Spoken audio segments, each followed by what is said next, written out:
Angat ang galing ng Kapuso stars from local to international scene.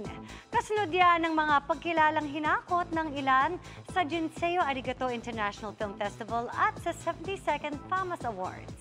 Makichika kay Aubrey Carampel. Juan Michael Aleta, Wagi bilang Best Child Actor sa 72nd FAMAS Awards si Sparkle child star Yuan Micael para sa Firefly movie ng GMA Pictures at GMA Public Affairs. Ika-5 award na ito ni Yuan para sa kanyang first ever movie.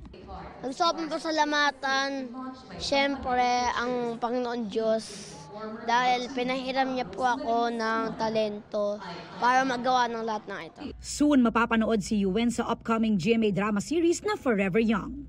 Ang kanyang Forever Young co-star na si Quezon City Councilor Alfred Vargas nanalo namang Best Actor para sa pelikulang Pieta. Recipient naman ng Herman Moreno Youth Achievement Award si Sparkle actor Joaquin Domagoso. Sina Kapuso Primetime King and Queen Dingdong Dantes at Marian Rivera tinanggap naman ng Bida sa Taquilla Award para sa highest grossing Filipino film na Rewind. Isang masayang alaala, lalo na sa mga anak namin. Sasabihin namin, alam nyo, ito yung panahon na nung busy kami. It's all because of this and I hope one day you'll be proud of us. Siguro mas magsisilbing inspirasyon ito, hindi lang siguro sa amin, pero sa lahat ng mga gumagawa ng pelikula, sa lahat ng mga actors, producers. Best Director naman si TikTok Lock Director Louie Ignacio para sa Papa Mascot na pinagbidahan ni Ken Chan.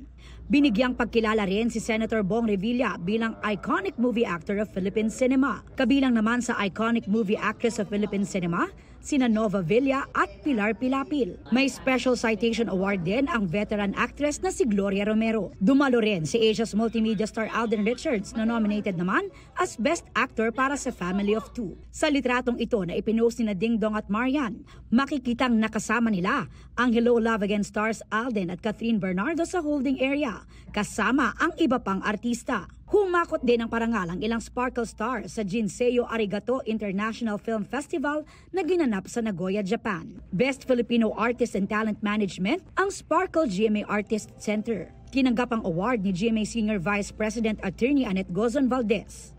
Rest assured, Sparkle will always support the independent film producers. So we have a lot of artists who are very much willing to be cast in the movies and show their talents. Si Sangre Terra Bianca Umali ang Best Dramatic Actress na dumalo sa premiere ng kanyang pelikulang Mananambal.